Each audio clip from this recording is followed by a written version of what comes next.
Alright, YouTube, bro. In the last video, like, dang, I gotta redo my intro.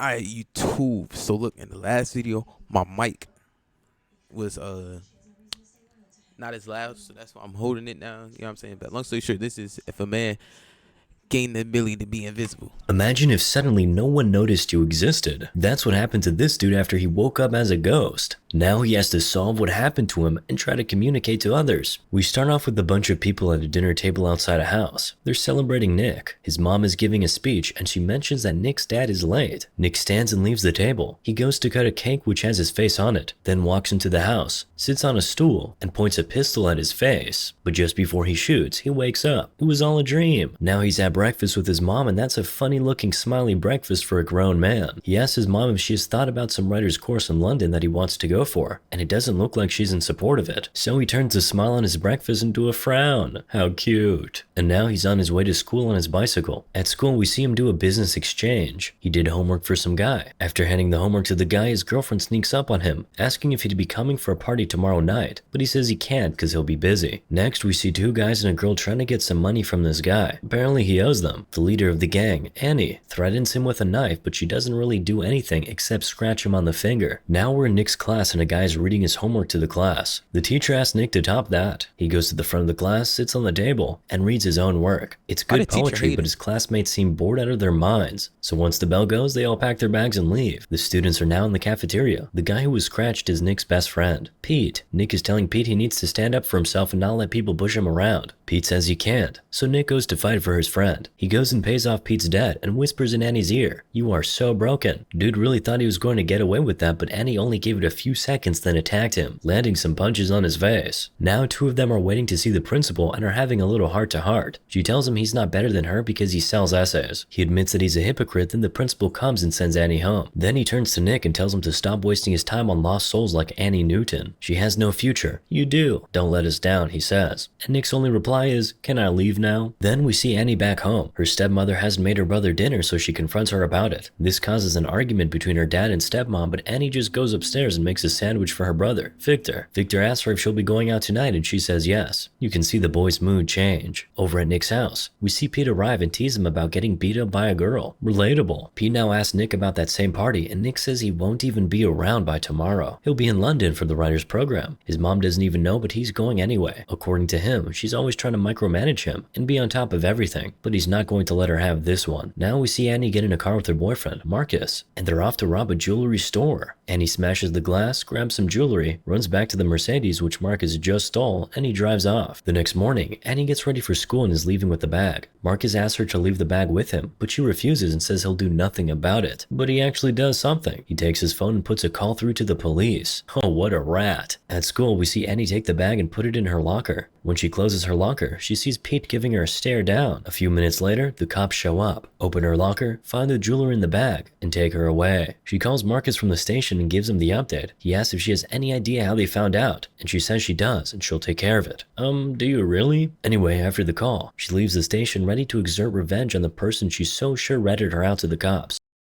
Oh, the friend dude, but he, oh, crazy. But bruh, that don't make no sense.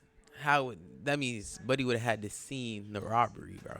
That don't make no sense. Now we see Pete saying goodbye to Nick. They hug and Nick goes home where his mom has found out about his ticket to London. Apparently, the airline called to say that the time of his flight has been changed. She confronts him about it. He apologizes and said he was trying to talk to her about it. But she notes that he has had the ticket for weeks, so he was going to go no matter what she said. But she's shocked he was just going to leave without saying a word. She says she feels like she has been living with a stranger. Nick is now in his room getting ready to leave. He takes a watch and puts it in his pocket. Then we see Pete walking pretty briskly, and boom, some guy comes and punches him from nowhere. It's Annie's guys. They take him to Annie. She thinks it's him who ratted her out, so she's beating him up, trying to get him to admit to something he didn't do. The torture is too much for him to bear, so he says he'll tell her who did it. Boy, who are you about to implicate now? The answer is his best friend, Nick. But you just have to understand his Oh, rationale. It's not like he's a snake or anything. He just expected that Nick would have left the country by now, and Annie would not have anybody to beat up. But unfortunately for everyone, Nick's flight got delayed, so he's at the party asking his girl if she wants to go to London. While they hang out, he throws her the ticket naked and tells her to have a good time. It would appear that his mom's little speech changed his mind and he no longer wants to go. And you know that isn't good news for anybody. He's walking back home when a car starts chasing him and then pushes him to a ditch. It's Annie and her boys. They're beating him up now. Pete comes out of the car and tries to explain his rationale, but nobody's listening to him. Annie now picks Nick up and asks him, who's broken now? And he still answers, you are. We all love a guy with some balls, don't we? Okay, that may have come out wrong. Anyway, Nick's balls earn him a few more punches and a hard kick to the face. That kick kills him, so they go and dump his body in a hole. During the process, Nick's watch falls, but nobody notices it. I could forgive Pete before, but not now. How would you allow yourself to be part of that? He's your best friend, for crying out loud. Anyway, Annie goes home and confesses to Marcus. She tells him she clapped the guy who sold her out, and you can see the shock on Marcus's face, because he knows for a fact that that was not the person who sold her out. He's now asking her why she came to him. You know I'm on parole, Annie. Why'd you come here? He asks and sends her away. She feels betrayed. Betrayed? Wait till you find out that he's the one who sold you out. She smashes some stuff in his workshop, gives him an ironic kiss, and leaves. Then early the next morning, we see her burning her clothes from last night. You won't believe what we see next. Nick! He walks out of the woods looking unscathed. So clean and fresh. He walks to school, goes and sits in class, but here's the thing. No one can see him. He's, how do you say it? Invisible. Relatable. So nobody knows he's in class, even though he's sitting right there and can hear everything they're saying. They use that opportunity to get a few things off their chest about him, even his girl. She calls him pretentious and says he's always trying to make himself feel important. You can't trust these girls, man. But then again, his best friend also betrayed him, so actually, don't trust anybody, bro. At first, he thinks they're only messing around with him, but then he takes a book, throws it at his shelf. The book never even leaves the table. He then goes to the telephone in the principal's office to call his mom. He's right in his principal's face, but the principal can't see him. This guy must be John Cena. Then he shouts out to his mom. He can hear her talking to the detectives about him, but she can't hear him. He's running home now. On his way, he clatters into someone in the school hallway, gets hit by a car, run over by a truck, but nothing really happens in real life. He gets home and sees detectives all around his house doing everything to find him. He tries to put his mother out of her misery by telling her he's dead, but of course she can't hear him. Now he's just wandering the streets. Man, if I found out I was invisible, I would be doing a lot more than just walking the streets. Anyway, the detectives, Brian and Kate, are making headway with their investigation. They spoke to the principal who told them Nick got in a fight with Annie, so they head to Annie's house. Apparently, Brian knew Annie when she was little because her dad used to be a cop. They're up on the roof asking Annie what she was doing last night, and Nick is there to supervise her lies. But he also finds out that Annie clapped him because she thought he ratted her out. He throws her off the roof, but you know, that just doesn't work. The detectives take a search party out to the woods where Nick's body was dumped, and Annie calls Pete and tells him to be there. Nick hears that and gets visibly sick. He's in his room now and he can see his mom come in and go through his stuff. She's reading a poem he wrote, and he's reading along with her. His pet bird joins him in invisible paradise. He holds it in his hands, and after some seconds, it disappears. That's a revelation for him. He says, I'm alive, and he runs straight to where his body was dumped. He's trying to get the search party to find him, but he's not having much luck with the humans. The dog, however, first seemed like he could see Nick, but he turned away at the last second. The dog helped find Nick's watch though. Now Pete is reporting to Annie and the rest of the gang. He feels they'll soon be found out, so he says he'll go to report to the police. And he tells him if he reports, he goes to jail too. Meanwhile, Nick is there listening to everything. Annie now sneaks back into her house and she's trying to pack up her stuff and run away. Victor wakes up and asks if she's going to go away and never come back like mom. Oof, that's pretty heartbreaking. Annie is crying now. She might be stone cold, but she's soft when it comes to this boy. She tells Victor to never be like her. Excellent advice. Her dad walks into the room and tells her to leave and she says cool, but if anything happens to her younger brother, she'd be back and she'd clap him. She leaves the house and Nick does one of his monologues again, telling her horrible family dynamic doesn't excuse anything she has done. The search in the woods intensifies. We can see choppers and ambulances now. A professional says if Nick is alive out there, he has 2-3 days tops. Now we get a visual of Nick's body, and we see his fingers twitch. He's really alive. Detective Brian now goes to have a word with Marcus. He asks him if he was with Annie on Tuesday night, and of course he says yes. He then asks him if he was with her the night before, when she robbed the jewelry store, and he said no. He knows nothing about that. Of course, Brian knows Marcus has been on parole for 8 months, but he doesn't stress that too much. He just drops his card and tells Marcus to call him if he sees Annie, because he wants to talk to her about a missing person at her school. Finally, Brian makes sure he lets Marcus know that he knows the exact brand of car that got stolen that same night the jewelry store was robbed. Nick is now telling his mom how he knows this won't change a thing for her, cause she always has everything under control. He's shouting at her, shaking her, scattering everything on her table, even throwing a chair through the window. But of course, none of that actually happens. A few moments later, his mom breaks down and starts crying. She's really weeping and calling out Nick's name. Pete is taking a walk under the rain when Marcus comes from nowhere, grabs him, and points a gun at his chest. Marcus tells Pete that he's being followed by the police, and he actually is. He takes him into the woods and Pete points to him where the body was dumped. The next day, Marcus tries to trick Annie to come to a location location so he can clap her, but she suspects something, so she calls Pete and tells him to go instead. Pete goes and is followed by Detective Kate, after Nick did his best to get her to wake up and look. Pete is now at the bridge with the two guys while Annie is watching from a distance, but then Marcus comes from behind her and points a gun at her back. He takes her to the bridge where the rest of the guys are and tells Pete to go home. He runs home. You can see how thankful he was that he was asked to go. Marcus says they have to move quickly because there's a tail on Pete, and he's right, but it's too late now. The cops are already here. Annie then grabs a shotgun from Marcus and is pointing it at the cops, but they're surrounded now. But Annie is one hell of a survivor. She manages to climb out and escape. Peter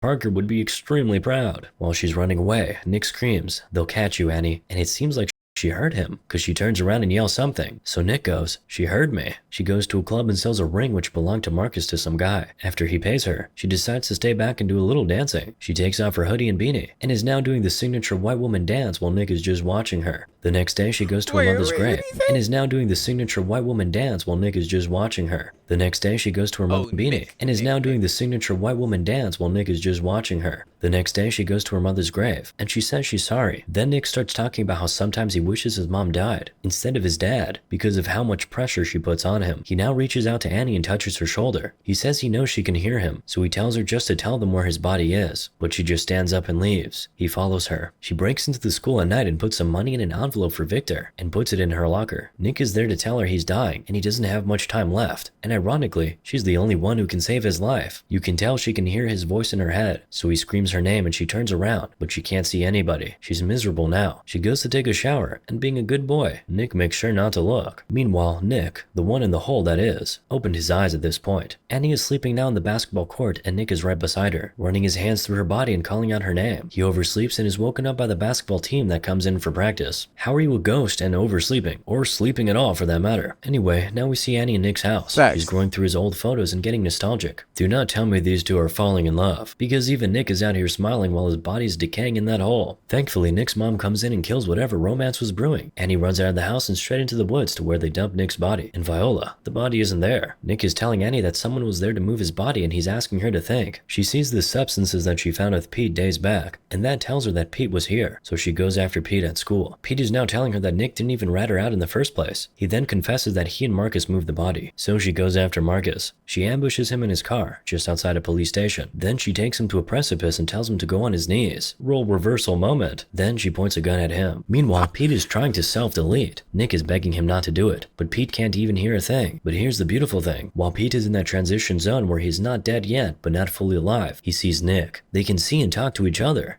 Nick is now asking Pete where he moved the body to at the same time Annie is asking Marcus the same question. They both answer about the same time. After they do, Pete's parents rush into his room and find him in the state he's in, and Annie just leaves Marcus and turns around to go find Nick. But not clapping him turns out to be not a very good idea, because Marcus stands up and shoots her. She doesn't die though. She has enough in her to shoot him and stand up and call Detective Bryant. She tells him where Nick is and tells him she left something for her brother in her locker, and he should make sure Victor gets it. The cops rush off to the dam where Nick's body is, but of course, Nick gets there before them. He finds his body and he's now touching himself. Oh no, not in that way. He's with his body now, but you know, he can't save himself. The dam gates open and Nick is drowning. Kate calls for the gates to be closed and now the cops are looking for Nick. Brian finds him and they all rush there. Indeed, he's alive. They rush him into the ambulance and Annie's there watching from a very far distance. She's still bleeding. She gets into her car and sort of blacks out for some time. She's woken up later in the evening by a cop who asks her to come down from the car, but she doesn't and just drives away instead. As expected, they start chasing her. At the hospital, Nick's mom is watching as the doctors try to save her son. The police finally surround Annie and they all have guns pointed at her, but she hears Nick's voice in her head saying, "I need you, Annie, I need you." And that was all the fuel she needed. She steps on the accelerator and drives through the police blockade. She gets to some place, dumps the car, and completes her journey on foot. Where does she go? The hospital, of course. Nick directs her to where his body is being operated on. She gets there and Nick's mom goes, "You have some nerve," the moment she sees her. Nick tries to play peacemaker, but you know, mama can't hear you. So Annie has to do it all on her own. She says she just has to talk to Nick, but Nick's mom lands a slap on her face. Annie then tells her that Nick is here, that she can feel him and hear him, that she knows what he wants. Of course, she doesn't believe her. So on Nick's directive, Annie tells Nick's mom about that time she was in his room reading his poems, and how he was with her then. She now asks Annie what she wants, and Annie says she just needs to see Nick. She can help him, but his mom says no. Annie hands her gun and says she knows she can bring him back. She finally lets her go in. Annie is now running her fingers through Nick's body. She apologizes to him and begs him not to go.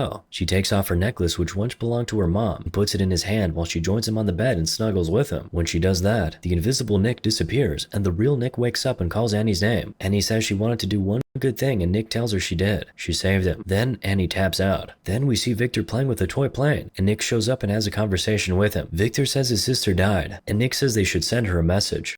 Victor's message is simple and short. Hey Annie. So Nick writes that on the plane for him and they fly it. Moral of the story. That's crazy. Nah, that's crazy. But that's fire. That's fire. That's fire. That's fire.